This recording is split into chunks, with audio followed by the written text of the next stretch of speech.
name's Sam Berry. So my background is, also I'm a bartender by trade, I guess is the best way to describe it. Started in the days of good old vodka revolutions. For those who remember it, still going up north. Maybe not so much in London. They're sort of slowly closing down, but they're still there. And then kind of was with them for about 6 years, and then grown up in Surbiton, which is a leafy neighbourhood in well, some say southwest London, others say Surrey. It's a little bit of a border dispute on that one. It's Surrey, let's be honest. It's not London. And then stumbled across me and my wife, who I also met at Vodka Revs, but we worked at different sites. Came across paths. Slipped her number on a napkin for me, and the rest is history. We set up Number 97, which was meant to just be a little cocktail bar in Surbiton, and has gone on to be much more than that. And started as site number one, and we now have six venues, ranging from 4 restaurants, a distillery and cocktail bar, which is Bone Idyll, which we'll talk about today, and a wedding venue in Farnham. When we were first starting out at Number 97, we have a little basement cocktail bar that was a little speakeasy. I used to have a little 10-litre copper pot still, tiny, that used to sit on the bar, distill the gin in the day, and then kind of serve it as gin and tonics at night. That was basically a hobby, was all it was going to be. And we called that the Good Life Gin. I don't know if you remember back in the 1980s, the TV show The Good Life. That was always based on life in Surbiton, and kind of the concept of that was city meets country. So all of our restaurants kind of have the same feeling of the interiors are something that you might find up in London or in the city, but the menu's always very seasonal. Staff say hello and have a friendly smile when they come in. Maybe not, they don't do that in London. You know, a little bit of warmth of that countryside was kind of what we wanted to do. And kind of where Surbiton sits, we always felt that was taking London and the countryside. We were kind of sitting in the middle. So that started as the Good Life Gin. As we kind of lockdown hit and whatnot, obviously the restaurants all closed. So we very quickly, within a week, bought a bigger still, chucked it in my mum's garage, and started scaling up. You know, I went from a 10-litre still to a 50-litre in this little garage. We launched a concept sort of called Prohibition Fridays. So all of our customers would order their gin, and then we'd go and deliver it around the local neighbourhood. Anyway, it started getting a little bit bigger and bigger, and we thought what was meant to just be a side hustle actually has become a full-time hustle. Hence why you can see the bags under my eyes. So it's become a full-time hustle, and there's a few trademarking issues with the Good Life and bits and pieces like that. And what Good Life we did on a bit of a back of a fag packet. It was done overnight just to kind of in response to COVID, and then we thought, right, let's actually take a step back, do this properly, and kind of really recreate what we wanted to do originally, and build out this new brand that doesn't just kind of pigeonhole us to Surbiton. It's a little bit more of a view of let's hopefully take it nationwide. And we settled on Bone Idyll. So Bone Idyll is Bone is for the nitty gritty of the city, and Idyll is idyllic for the countryside, which is kind of sticking true to our roots and where that all comes in. So yeah, that's the name. For me, kind of the spirits industry, it's very, you know, you've got your traditional your traditional way of distilling and everything like that, but it kind of, we wanted to bring the traditional methods from the distilling part, but kind of bring them all a bit to life. So kind of give each bottle its own identity. Each bottle has its own character. Each one has its little bit of its own storyline. And over kind of the next kind of year is kind of where we're going to hopefully bring this more to life, and tie them all in a little bit and go on a journey with us. I think that's always what we've been about with Bone Idyll, is coming on a bit of a journey and kind of really wanting to know more about these characters. So having a bit of fun with it and not just kind of having really good liquid in the bottle. Well, I'm biased, but hopefully people agree with me on that one. Well, everything's distilled in house. So we've got 3 gins, which is the London Dry, the Pink, and the Barrel Age. We've got 2 rums. One of the rum, so the rum we buy rum blending from the Caribbean, which is a blend of 3 rums. So Guyana, Dominican, and Barbados. So we bring that one in, and then we redistill that for the botanical rum. So we make 2 different. We've got the age, which is just the blend brought down to strength.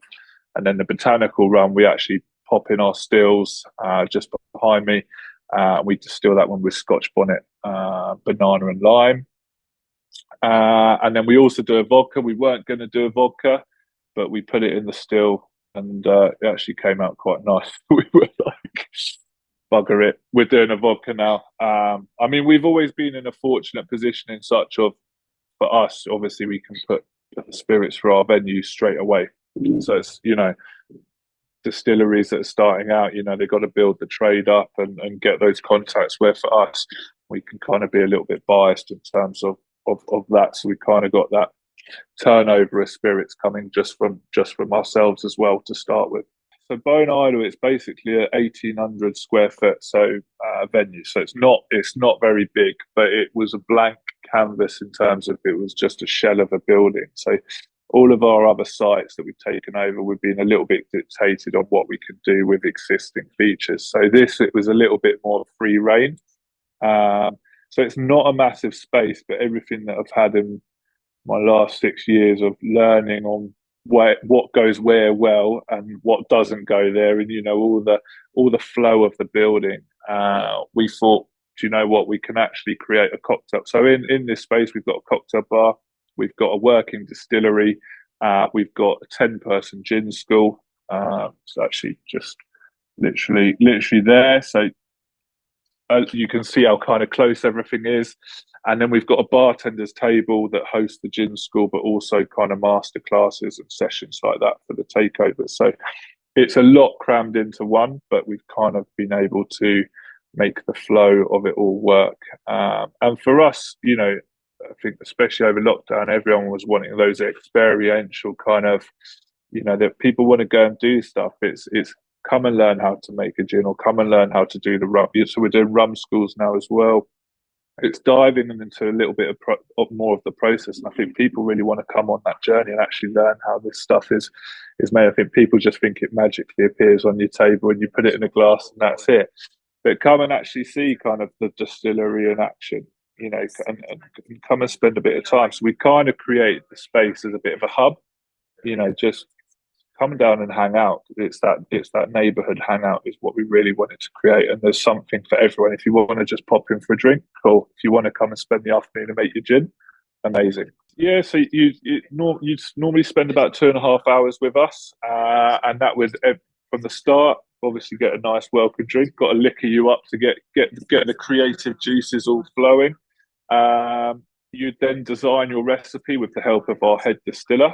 So you choose from a range of 24 botanicals, different botanicals, citrus, etc. And you kind of spend a little bit of time developing what flavors you want to kind of create behind it. And then we kind of show you, actually maybe just tweak that a little bit. That might be a bit overpowering, try and guide you. But at the end of the day, you are the distiller for the day. So it's complete free reign. And then you'll pop that in the still. That normally takes about an hour. You'll then come back to the bartender's table where you'll try all of our spirits. We do a bit of gin history, learn the history of gin, but also then get some tasters of our spirits, etc. So keeping the booze all flowing, have another cocktail, and then it will be cutting the gin. So you'll physically measure it to strength to 40% ABV. You'll do all of that process. We don't do that. It's really hands-on. You'll bottle it, label it, and then you'll take your own bottle away at the end of it. We then also keep your recipe on file. So if you guys want to say, look, Sam, can you ping me off another bottle? It was bloody tasty, and I want another one. We'll redistill that. So you can either just get one bottle or a case of 6 as well. So we'll always have that recipe on site if you want to recreate that. Makes good gifting, Christmas, whatever. You're always learning. You will never stop learning. I think it's everything. You know, you always have this vision on paper and kind of what it is, and you've got these hopes and dreams for it. For us, I think where we're located, we kind of maybe underestimated the footfall to start with. So a little bit of maybe a slower start than we thought. We got this amazing venue. We thought they're all gonna flock and come and everything like that. And it started doing it, and now we're kind of really hit the ground running actually for 2023. But a little bit of slower start. Messaging, I think for the distillery, because we're doing a venue and a brand, all of our brand messaging was kind of really target, or all the messaging for the venue was really targeted at the brand. When in hindsight, it should have been more for the venue. So on our windows, we have gin school and distillery. People thought we were just a showroom, and that's actually what it was. Didn't actually realise you could come in for a drink. So there's all these kind of little bits of marketing and stuff like that. We had a coffee machine for kind of the first part of it, and then thought, what the bloody hell are we doing? Basically renting a coffee machine for the staff to have a coffee. So that got switched out, and we now do bottomless pizza with our spirits that we make here. You know, rather than bottomless brunch, we do bottomless pizza and spirits that we actually make here. So adding in lots of different kind of revenue streams and really building that out has been the key and the learning curve. And I think once you sit in the space, you kind of see where stuff goes and move this and do this and what works, etc.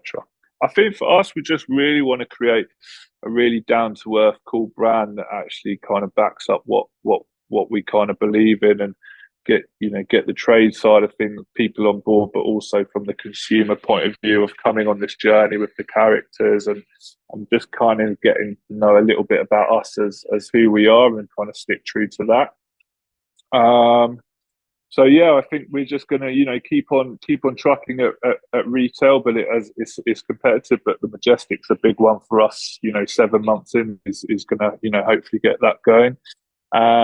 We've got investors, so we've got to keep them. So kind of what I don't know, I forgot to probably mention it, but when we first kind of thought we were going to redo Bone Idyll, basically what we did was we emailed 50 customers from each restaurant, so we're all quite hyper local. So we got the data on who visits us the most off our booking system.